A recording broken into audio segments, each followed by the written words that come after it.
Class 12th, how are you.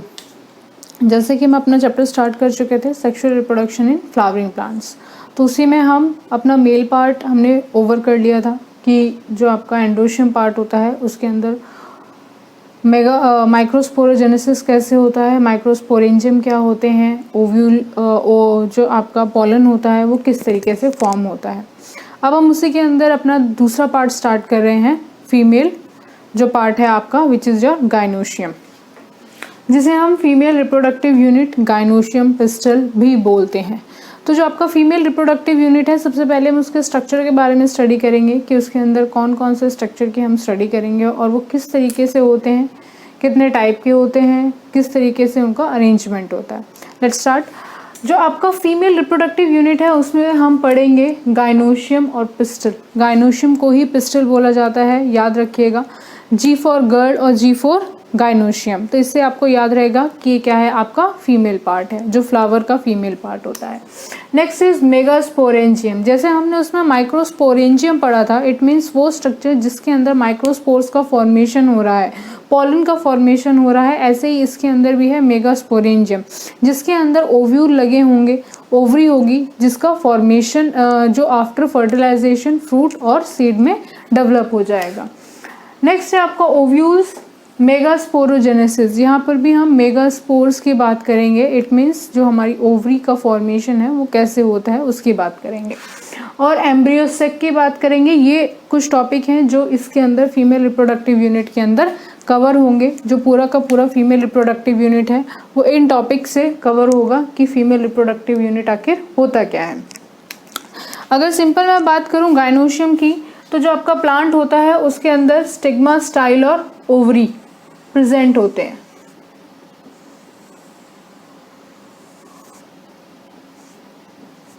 This is your stigma,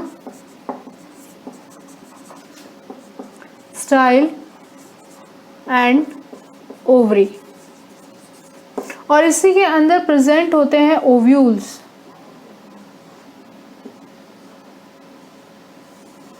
ये क्या होते हैं आपके ओव्यूल्स, ठीक। सबसे पहले जो गाइनोशियम की मैं बात कर रही हूँ, गाइनोशियम को ही हम पिस्टल बोलते हैं। Gynoecium consist a single pistol. जब किसी भी गाइनोशियम में या किसी भी फ्लावर में सिर्फ और सिर्फ सिंगल पिस्टल, जो फीमेल रिप्रोडक्टिव पार्ट है उसके अंदर सिर्फ और सिर्फ सिंगल पिस्टल प्रेजेंट होता है, इट मीन्स एक स्टिग्मा, एक स्टाइल और एक ओवरी, मतलब सिर्फ ये वाला पार्ट एक ही प्रेजेंट है, तो वो क्या कहलाता है, हमारा मोनोकार्पेलरी। यहाँ पे मोनोकार्पेलरी का मतलब है कार्पल से। जो हमारे कार्पल्स होते हैं they are a modified form of flowers और लीफ, जो मॉडिफाइड फॉर्म ऑफ लीफ होते हैं जो कि आपके कैरी करते हैं ओव्यूल्स को और ओवरी के अरेंजमेंट को।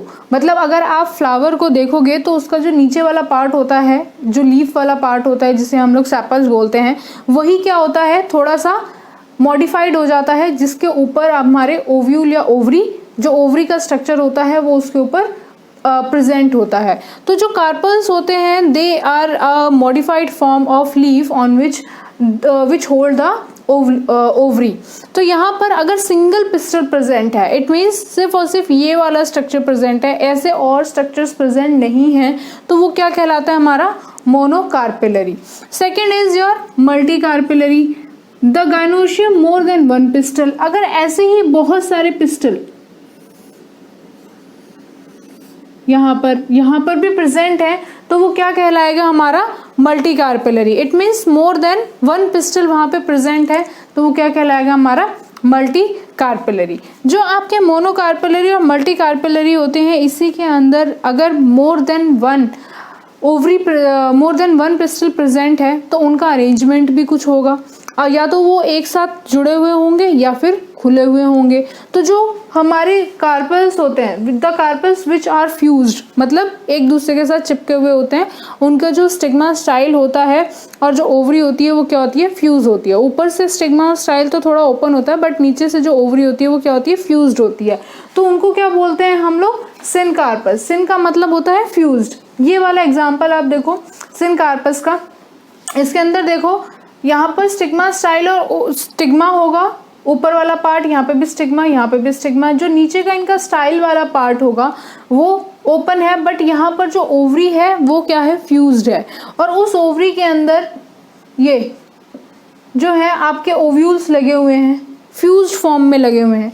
यहाँ पर एक ही ओवरी है और उसी ओवरी के अंदर बहुत सारे ओव्यूल्स लगे हुए हैं। और तो यहाँ पर ये क्या है, जब आपकी ओवरी फ्यूज्ड होती है और ऊपर से जो कार्पल्स होते हैं वो क्या होते हैं, फ्री होते हैं, बट ओवरी क्या है हमारी यहाँ पर फ्यूज्ड फॉर्म में है। The carpels which are fused, जो आपका स्टिग्मा स्टाइल ओवरी है वो क्या है, फ्यूज्ड फॉर्म में प्रेजेंट है, तो वो क्या कहलाएंगे, हमारे सिनकार्पस। इसके अंदर एग्जाम्पल है आपका मस्टर्ड, लेमन और लिली। आपके बुक में भी एग्जाम्पल दिया हुआ है इसका, फिगर 2.7 के अंदर आपका मल्टी कार्पेलरी सिनकार्पस की बात करी गई है।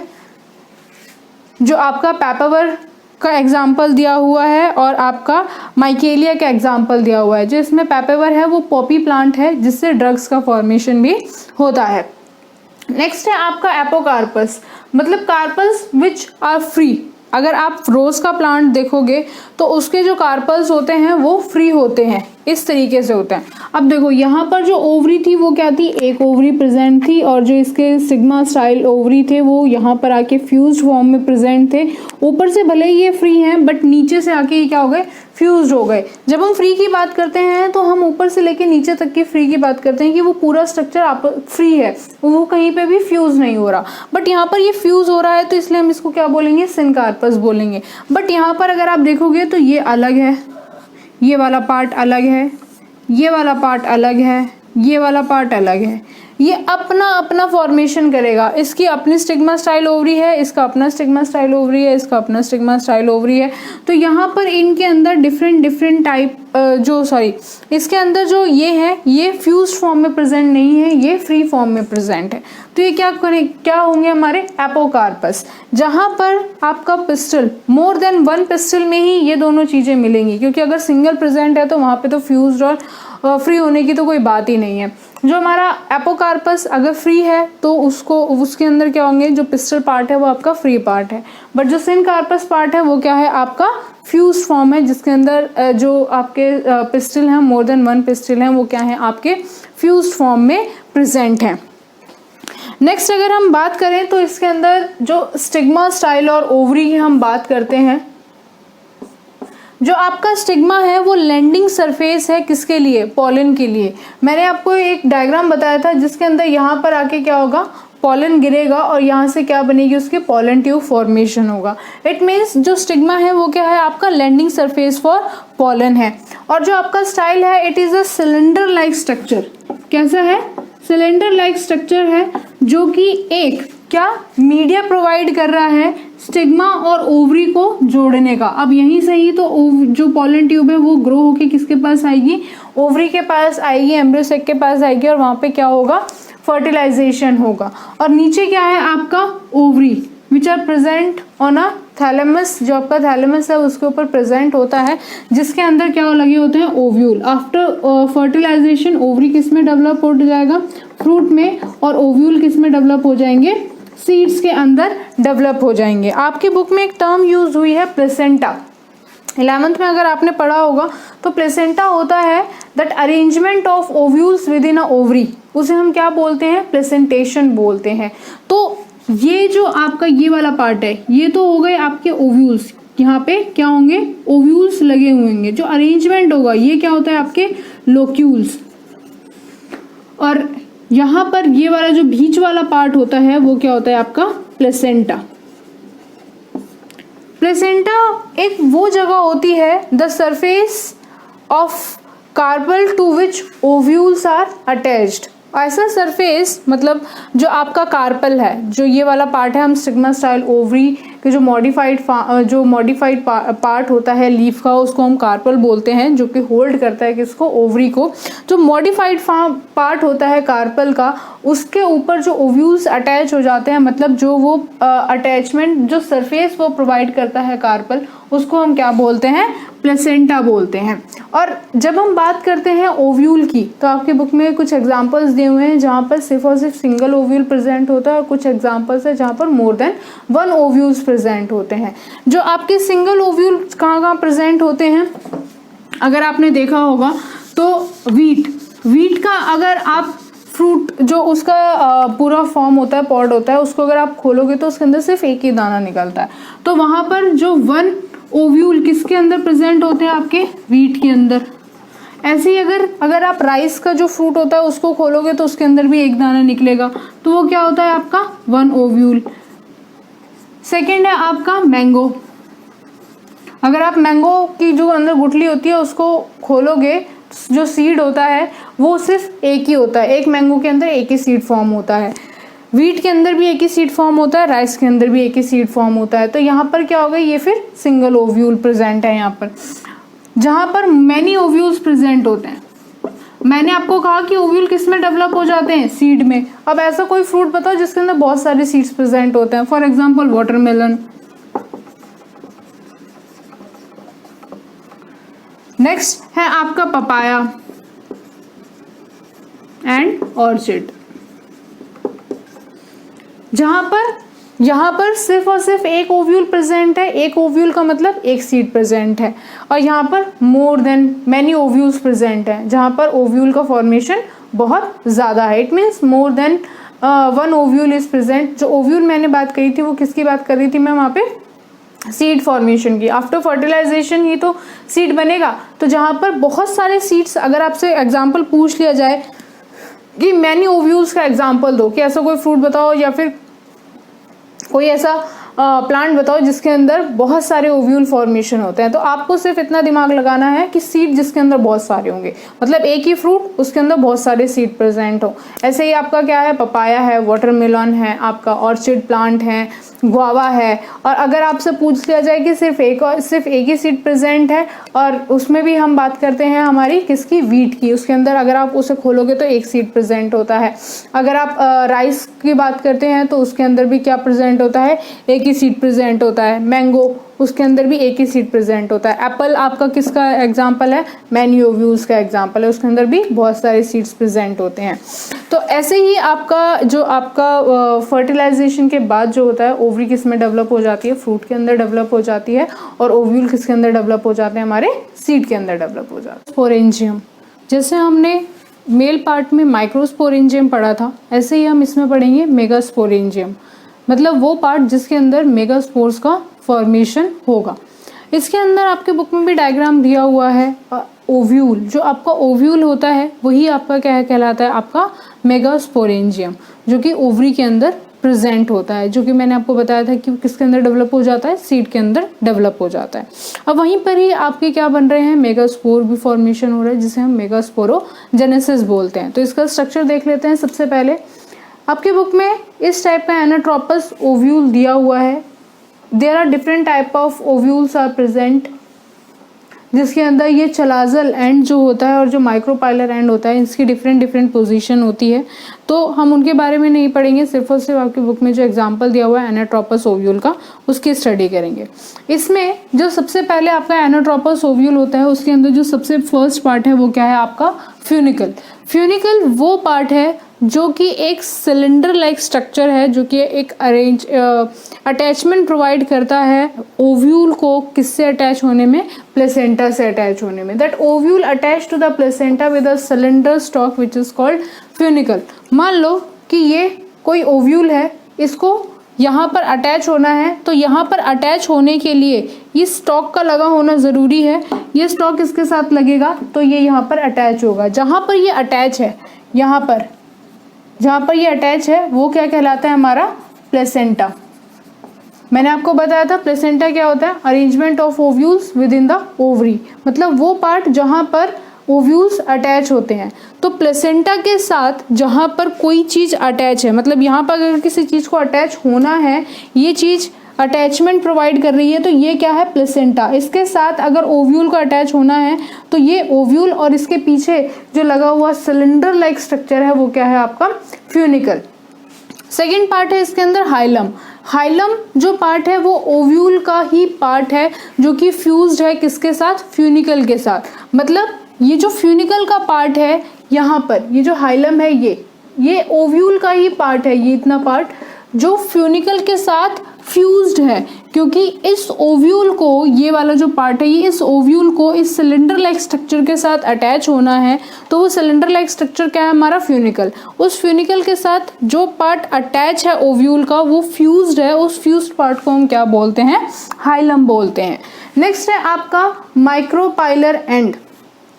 माइक्रोपाइलर एंड से पहले देखते हैं हमारे चलाजल पोल। जो आपका माइक्रोपाइलर एंड होता है उसके जस्ट अपोजिट प्रेजेंट होता है चलाजल एंड।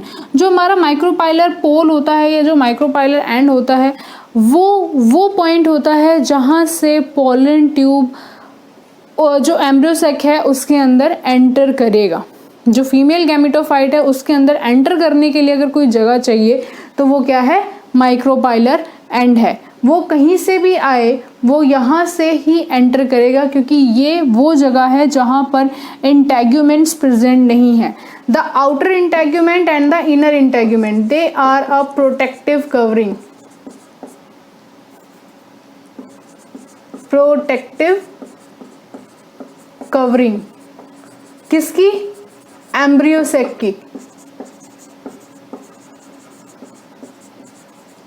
जिसके अंदर फीमेल गैमीट प्रेजेंट है, जो कि आफ्टर फर्टिलाइजेशन हमारे सीड और फ्रूट का फॉर्मेशन करेंगे, जो कि हम आगे देखेंगे किस तरीके से मेगास्पोरोजेनेसिस होता है।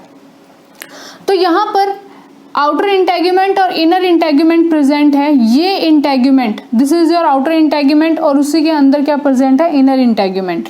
ये इंटेग्यूमेंट और ये हाइलम, यहाँ पर बीच में स्पेस प्रेजेंट है जहाँ से हमारी जो पोलन ट्यूब है वो एंटर करेगी और एम्ब्रियो सैक को क्या करेगी? फर्टिलाइज करेगी। इसके अंदर सेल्स प्रेजेंट होते हैं, एग सेल प्रेजेंट होते हैं, एंटीपोडल सेल्स प्रेजेंट होते हैं। उनको फर्टिलाइजेशन करती है वो पोलन ट्यूब के अंदर जो दो मेल गैमीट प्रेजेंट होते हैं वो। तो वहाँ पर हम बात करते हैं डबल फर्टिलाइजेशन की, उसको बाद में देखेंगे। तो यहाँ पर जो आपका माइक्रोपाइलर पोल है, जो माइक्रोपाइल एंड है, उसकी जस्ट नीचे माइक्रोपाइलर पोर प्रेजेंट होता है जहाँ से जो पोलन ट्यूब है वो अंदर एंटर करेगी। उसके बाद मैंने आपको बताया कि one is your outer integument and another one is your inner integument, जिनका काम क्या है? सिर्फ और सिर्फ प्रोटेक्शन प्रोवाइड करना, किसको? एम्ब्रियो सैक को। नेक्स्ट है न्यूसेलस, न्यूक्लियस नहीं, न्यूसेलस। न्यूसेलस यहाँ पर एम्ब्रियो सैक के आसपास प्रेजेंट होती है और it is made up of parenchymatous cell. किससे बनी होती है? पैरेनकाइमेटस सेल्स से बनी होती है। और पैरेनकाइमेटस सेल्स का अगर मैं आपको कैरेक्टरिस्टिक आपने पढ़े हो तो उसके अंदर वो क्या करती है? फूड स्टोर करने का काम करती है। तो जो एम्ब्रियो सैक होता है उसको फूड चाहिए, उसको डेवलपमेंट चाहिए। तो जो हमारा न्यूसेलस है वो क्या प्रोवाइड करता है? Food. They have high nutrients present. और किसको न्यूट्रिएंट प्रोवाइड करते हैं? ये एम्ब्रियो सैक को, जिससे एम्ब्रियो सैक का डेवलपमेंट हो सके। तो यहाँ पर जो न्यूसेलस यहाँ पर प्रेजेंट होता है, जो कि पैरेनकाइमेटस सेल्स इसके अंदर प्रेजेंट होते हैं और ये फूड रिजर्व करके रखता है, किसके लिए? एम्ब्रियो सैक के लिए। नेक्स्ट है आपका ये वाला पार्ट, एम्ब्रियो सैक। ये यहाँ बीच में दो एग सेल्स प्रेजेंट होते हैं, एंटीपोडल सेल्स प्रेजेंट होते हैं, एग एपरेटस प्रेजेंट होते हैं। दे आर डिफरेंट यहाँ पर सेल्स प्रेजेंट होते हैं और यहाँ से पोलन ट्यूब एंटर करती है यहाँ पर और फिर फर्टिलाइजेशन स्टार्ट होता है। और जस्ट माइक्रोपाइलर एंड के नीचे क्या प्रेजेंट होता है? हमारा चलाजल एंड प्रेजेंट होता है। फिर उसके बाद जो आउटर इंटेग्यूमेंट और इनर इंटेग्यूमेंट है वो क्या करते हैं? प्रोटेक्टिव कवरिंग प्रोवाइड करते हैं। और जो हमारा न्यूसेलस होता है वो किससे बना होता है? हमारा पैरेनकाइमेटस सेल से बना हुआ होता है, जिसका काम क्या होता है? न्यूट्रिएंट प्रोवाइड करना है एम्ब्रियो सैक को। और उसके अंदर क्या रिजर्व रहता है? हमारे न्यूट्रिएंट मटेरियल और न्यूट्रिएंट जो फूड होता है वो प्रेजेंट रहता है।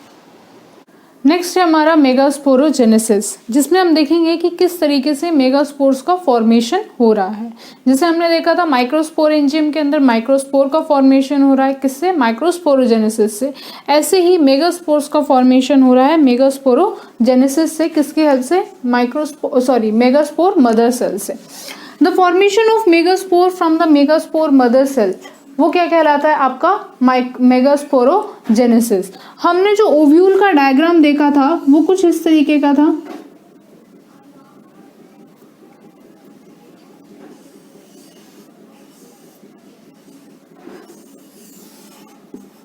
यहाँ पर क्या प्रेजेंट था, हमारा एम्ब्रियो प्रेजेंट था, ये न्यूसेलस प्रेजेंट था, और ये दोनों क्या थे, हमारे आउटर और इनर इंटेगुमेंट। यहाँ पर जो अंदर एम्ब्रियो सेक प्रेजेंट है, न्यूसेलस की जो कवरिंग जिसके बाहर प्रेजेंट है, और न्यूसेलस में कौन सा सेल प्रेजेंट थे, हमारे पैरेन्काइमेटस सेल्स प्रेजेंट थे। तो वहां पर जो एम्ब्रियो सेक को क्या प्रोवाइड कर रहे थे, न्यूट्रिशन प्रोवाइड कर रहे थे। अब ये एम्ब्रियो सेक बना कैसे, जिसे हम फीमेल गैमेटोफाइट के बोलते हैं, हम इसका डेवलपमेंट देखेंगे कि किस तरीके से एम्ब्रियो सेक बना, कहाँ से आया, किस तरीके से बना। तो यहाँ पर जो आपका बुक में डायग्राम दिया हुआ है वो कुछ इस तरीके का दिया हुआ है कि ये क्या है आपका एक ये क्या है आपका ओव्यूल है। ओव्यूल के अंदर न्यूसेलस के पास कुछ माइक्रोपाइलर एंड के पास माइक्रोस्पोर मदर सेल्स प्रेजेंट है। एम्ब्रियो सेक नहीं प्रेजेंट, वहाँ पे सिर्फ माइक्रोस्पोर मदर सेल्स प्रेजेंट है, और वो न्यूसेलस से खाना लेकर, न्यूसेलस के पास क्या प्रेजेंट है, हमारा न्यूट्रिटिव मटेरियल प्रेजेंट है, रिजर्व फूड मटेरियल प्रेजेंट है। तो यहाँ पर माइक्रोस्पोर मदर सेल, ये वाला क्या है, पूरा माइक्रोस्पोर मदर सेल है, जो इससे खाना लेकर मियोसिस करेगा। क्या करेगा, मियोसिस करेगा, डिवाइड होगा, मियोसिस 1 करेगा। यहाँ पर जो माइक्रोस्पोर मदर सेल है वो 2n में प्रेजेंट है। ठीक, यहाँ पर ये क्या करेगा, डिप्लॉयड फॉर्म में प्रेजेंट है।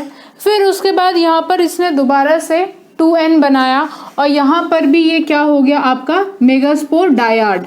यहाँ पर मियोसिस करने के बाद ये किस में कन्वर्ट हो गया आपका 2n अलग से 2n में कन्वर्ट हो गया। मतलब जो आपका ये वाला पार्ट है ये भी 2n है, और ये क्या हो गया आपका 2n है। यहाँ पर इसने मियोसिस फर्स्ट करी, और फिर उसके बाद यहाँ पर ये क्या करेगा, मियोसिस सेकंड करेगा, जिसके अंदर ये n, ये भी n, ये भी n, और ये भी n। ठीक, यहाँ पर जो मेगास्पोर मदर सेल था, मियोसिस फर्स्ट करी, उसके बाद ये किस में कन्वर्ट हो गया, मेगास्पोर डायाड में। 2 सेल बन गए मेगास्पोर्स के। ठीक, अभी एम्ब्रियो सेक नहीं बना, अभी सिर्फ मेगास्पोर बन रहा है। मेगास्पोर मदर सेल 2 पार्ट में डिवाइड हो गई, और यहाँ पर क्या बन गया, हमारा मेगास्पोर डायाड बन गया। जो आपका मेगास्पोर डायाड है उसके बाद ये किस में कन्वर्ट हुआ, हमारा मेगास्पोर टेट्राड के अंदर कन्वर्ट हुआ। और यहाँ पर दोनों डायग्राम्स में आपका यहाँ पर क्या है, माइक्रोपाइलर एंड, और यहाँ पर क्या है, चलाजल एंड। यहाँ पर भी क्या प्रेजेंट है, माइक्रोपाइलर एंड, और यहाँ पर क्या प्रेजेंट है, चलाजल एंड। ठीक, जो यहाँ पर 4 मेगास्पोर बने, माइक्रोस्पोर में भी 4 माइक्रोस्पोर बन रहे थे, बट वो चारों के चारों फंक्शनल थे। बट यहाँ पर जो माइक्रोपाइलर एंड वाले 3 मेगास्पोर हैं, ये क्या हो जाएंगे, डीजनरेट। 3 मेगास्पोर्स क्या हो जाएंगे, डीजनरेट, और सिर्फ 1 मेगास्पोर क्या होगा, फंक्शनल। और वही मेगास्पोर किस में कन्वर्ट हो जाएगा, फीमेल गैमेटोफाइट में, गैमेटोफाइट में, जिसे हम एम्ब्रियो सेक बोलते हैं। और इस टाइप का डेवलपमेंट जहां पर 3 मेगास्पोर डीजनरेट हो गए और 1 मेगास्पोर फंक्शनल हो गया, इस टाइप के डेवलपमेंट को हम बोलते हैं मोनोस्पोरिक डेवलपमेंट। मोनोस्पोरिक डेवलपमेंट, क्योंकि यहां पर सिर्फ और सिर्फ 1 स्पोर का फॉर्मेशन हो रहा है। अगर यहां पर 2 होते तो डायस्पोरिक होता, 3 होते तो टेट्रास्पोरिक, 4 होते तो टेट्रा होता, 3 होता तो ट्राई होता। बट यहाँ पर तीनों के तीनों 4 मेगास्पोर बने, मतलब मेगास्पोर टेट्राड बने। बट इसके अंदर से ये जो 3 थे ये क्या हो गए, डीजनरेट हो गए, और सिर्फ ये और यही फंक्शनल है। और इसकी जो प्लॉइडी लेवल है, जो फंक्शनल मेगास्पोर है, वो क्या है आपका n नंबर। आपकी बुक में क्वेश्चन दिया हुआ है, अगर आप फीमेल गैमेटोफाइट वाला टॉपिक पढ़ोगे उसमें पूछा है कि न्यूसेलस की प्लॉइडी लेवल क्या है, जो आपका एम्ब्रियो सेक है उसका प्लॉइडी लेवल क्या है, जो फंक्शनल मेगास्पोर है उसका प्लॉइडी लेवल क्या है। जो फंक्शनल मेगास्पोर है उसका प्लॉइडी लेवल 2n है, बाकी रेस्ट ऑफ बाकी जो जितने जो आपका फंक्शनल है उसका सिर्फ n है, बाकी जितने भी उसके अंदर पूछे गए हैं वो आपके 2n इन नंबर हैं, क्योंकि वो मियोसिस करेंगे तभी तो n नंबर में चेंज होंगे। और ये जो फंक्शनल आपका मेगास्पोर है जो एम्ब्रियो से फीमेल गैमेटोफाइट या एम्ब्रियो सेक बनाएगा, वो आगे चल के क्या करेगा, माइटोसिस, क्या करेगा, माइटोसिस, जिसके अंदर 2n नंबर ऑफ न्यूक्लियस बनेंगे, जिसके बारे में हम अभी बात करेंगे कि किस तरीके से फीमेल गैमेटोफाइट का फॉर्मेशन होता है। तो यहाँ पर जो मेगास्पोरोजेनेसिस हो रही है उसको ध्यान से देखना, क्योंकि ये कंफ्यूजन होता है कई बार। मेगास्पोर का मतलब होता है फीमेल का डेवलपमेंट होना और माइक्रो का मतलब होता है मेल का डेवलपमेंट होना। तो यहाँ पर जो ये MMC है, मेगास्पोर मदर सेल है, वो अभी एम्ब्रियो सेक का फॉर्मेशन नहीं हुआ। जो एक फंक्शनल मेगास्पोर बचेगा MMC के मियोसिस करने के बाद, जो 4 बनेंगे, 4 में से सिर्फ 1 बचेगा, उस एक का क्या होगा, डेवलपमेंट होगा और वो कन्वर्ट होगा किसके अंदर, हमारा एम्ब्रियो सेक के अंदर। यहाँ पर मियोसिस फर्स्ट हुई, उसने क्या बनाया, मेगास्पोर डायाड बनाया जो कि 2n नंबर थे। फिर उसके बाद मियोसिस 2 हुई, फिर उसके बाद इन्होंने क्या बनाया, n इन नंबर मेगास्पोर टेट्राड बनाया, जिसके अंदर से जो 3 हो गए वो डिजेनरेट हो गए और एक फंक्शनल। यही एक फंक्शनल किसके अंदर डेवलप हो जाएगा, हमारा एम्ब्रियो सेक फीमेल गैमेटोफाइट के अंदर डेवलप होगा, जो कि आगे चल के क्या बनाएगा, जो आगे चल के माइटोसिस करेगा। नेक्स्ट है फीमेल गैमेटोफाइट। हमने अभी देखा मेगास्पोरोजेनेसिस, इट मीन्स कैसे मेगास्पोर का फॉर्मेशन हुआ, जिसमें से 4 बने थे, मेगास्पोर टेट्राड बने थे, और उनमें से एक डिजेनरेट हो गया, 3 डिजेनरेट हो गए और एक फंक्शनल, जिसे हम मोनोस्पोरिक डेवलपमेंट बोलते हैं।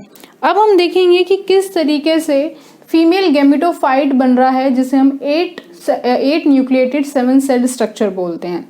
हमने सबसे पहले देखा कि जो फंक्शनल मेगास्पोर था हमारे पास 3 में से ये था आपका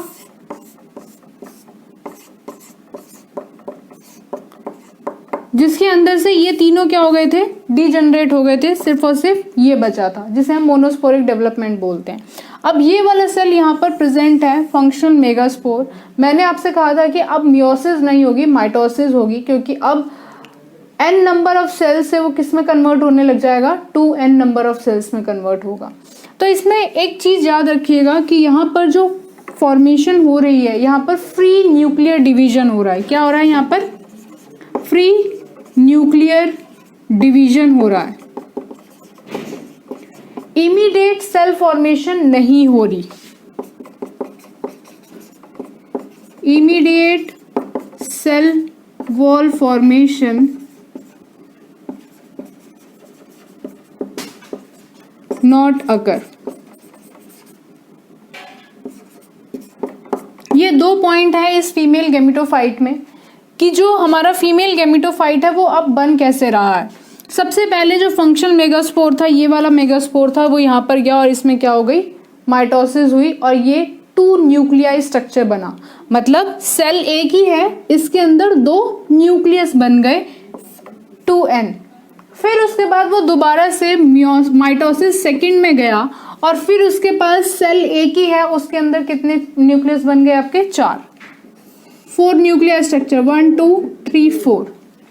मैंने आपको कहा कि यहाँ पर फ्री न्यूक्लियर डिवीजन हो रहा है, मतलब न्यूक्लियर का डिवीजन हो रहा है, but immediate cell wall formation नहीं हो रही। कई बार ये होता है, ये सेल है, डिवाइड हुआ, 2 न्यूक्लियस बने और उसके तुरंत बाद ही उसमें क्या हो गया, वॉल्स का फॉर्मेशन हो गया। तो यहाँ पर क्या हो गया, जैसे ही ये सेल के अंदर 2 न्यूक्लियस बने, उसके अंदर क्या हो गया, 2 वॉल्स बन गई। बट यहाँ पर क्या हुआ कि यहाँ पर वॉल्स का फॉर्मेशन नहीं हो रहा। तो यहाँ पर जो इमीडिएट सेल वॉल फॉर्मेशन है वो नहीं हो रही, यहाँ पर क्या हो रहा है, सिर्फ और सिर्फ फ्री न्यूक्लियर डिवीजन हो रहा है। तो यहाँ पर पहला एक सेल प्रेजेंट था, एक सेल के अंदर कितने न्यूक्लियर प्रेजेंट हुए, 2। फिर उसके बाद दोबारा से माइटोसिस हुई, फिर एक सेल के अंदर कितने न्यूक्लियस प्रेजेंट हुए, 4। तीसरी माइटोसिस दोबारा हुई और उसके बाद वो 4 से किस में कन्वर्ट हो गए, 8 में। यहाँ पर भी अभी तक सेल वॉल फॉर्मेशन नहीं हुई। अब 8 न्यूक्लियर डिवीजन के बाद सेल वॉल फॉर्मेशन स्टार्ट होगी। जैसे ही 8 न्यूक्लिएट एम्ब्रियो सैक बना उसके बाद यहाँ पर सेल वॉल फॉर्मेशन स्टार्ट हो जाएगी। मतलब जब तक 8 न्यूक्लियस बन नहीं जाते सेल वॉल फॉर्मेशन नहीं हो रही, सिर्फ और सिर्फ क्या चल रहा है, फ्री न्यूक्लियर डिवीजन चल रहा है। जो आपका फ्री न्यूक्लियर डिवीजन है यहाँ तक क्लियर है। फ्री न्यूक्लियर डिवीजन के बाद अब यहाँ पर 8 न्यूक्लिएट एम्ब्रियो सैक के बाद क्या होगा, सेल वॉल फॉर्मेशन स्टार्ट हो जाएगी। After 8 nucleate embryo sac formation, cell wall formation occur. अब यहाँ पर सेल वॉल फॉर्मेशन अकर होगी। अभी तक ये जो एम्ब्रियो सैक है वो कैसा है, 8 न्यूक्लिएट है। आपकी बुक में जो 8 न्यूक्लिएट 7 सेल स्ट्रक्चर दिया है वो कैसे बनता है, वो अब हम देखेंगे कि किस तरीके से वो 8 न्यूक्लिएट 7 सेल स्ट्रक्चर बनेगा।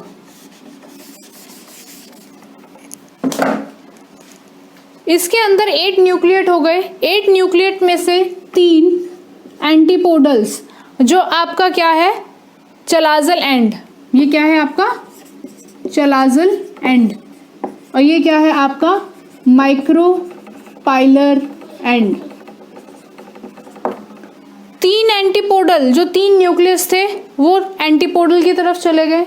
उसके अंदर से बाकी बचे 2, 8 में से जो 3 थे वो इसमें चले गए, 2 सेंटर में आ गए और 3 माइक्रोपाइलर एंड की तरफ मूव कर गए। अब ये तीनों अपनी अपनी पोजीशन ले चुके हैं कि इनको कहाँ रहना है। अब यहाँ पर सेल वॉल फॉर्मेशन अकर होगी। ये हमारे पास क्या था, एक न्यूक्लियस एम्ब्रियो सैक का फॉर्मेशन जो है वो होगा।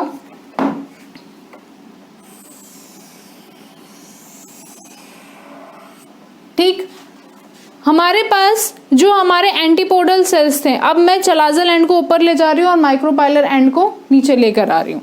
ठीक है, ये जो हमारे चलाजल एंड है इसके ऊपर हमारे पास 3 न्यूक्लियस प्रेजेंट थे। ये वाले 3 न्यूक्लियस हमारे पास प्रेजेंट थे, ये बने और इनके तरफ वॉल फॉर्मेशन होना स्टार्ट हो गया। ठीक, ये एक वॉल बनी, ये दूसरी वॉल बनी और ये तीसरी वॉल बनी। 3 सेल यहाँ पर बन गए। 3 सेल के अंदर 3 न्यूक्लियस, ये 1 सेल, 2 सेल, 3 सेल, यहाँ पर इनकी तरफ वॉल बन गई तो ये क्या हो गए, एक एक सेल हो गए। तो ये क्या है, हमारे एंटीपोडल सेल्स जो कि हमारे चलाजल एंड की तरफ प्रेजेंट है। क्या है ये, हमारे एंटीपोडल सेल्स जो कि हमारे किसकी तरफ प्रेजेंट है, चलाजल एंड की तरफ प्रेजेंट है। अब उसके बाद बात करते हैं 2 सेंट्रल न्यूक्लियाई की। यहाँ पर 2 सेंटर न्यूक्लियाई प्रेजेंट हैं, इनको भी ऐसे छोड़ देते हैं। ये 2 सेंटर में प्रेजेंट है जिन्हें हम सेंट्रल सेल बोलते हैं। ये क्या है, हमारे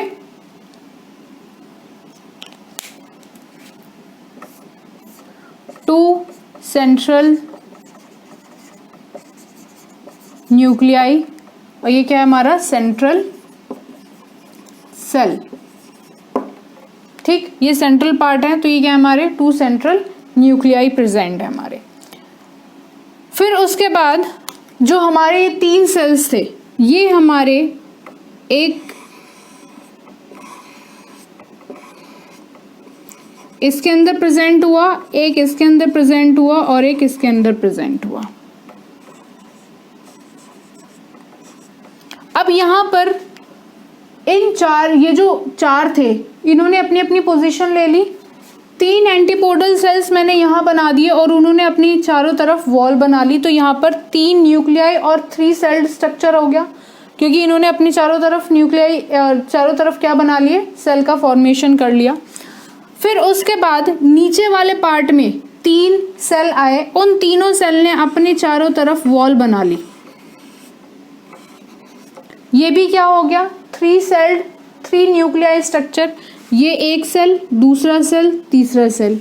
इसके अंदर ये जो 2 पार्ट होंगे ये क्या कहलाएंगे हमारे फिलीफॉर्म apparatus, और ये जो 2 सेल हैं ये क्या है हमारे सिनर्जिड्स, और ये वाला जो एक सेल है वो क्या है हमारा एग सेल। इन सबको मिला के एग apparatus बोलते हैं, जिसके अंदर क्या होता है एग सेल, सिनर्जिड और फिलीफॉर्म apparatus। जो फिलीफॉर्म apparatus होते हैं वो थिकनिंग ऑफ वॉल्स होती है, थिकनिंग ऑफ वॉल्स होती है जो कि हेल्प करती है हमारी पॉलन ट्यूब को रास्ता दिखाने में, help pollen tube in fertilisation.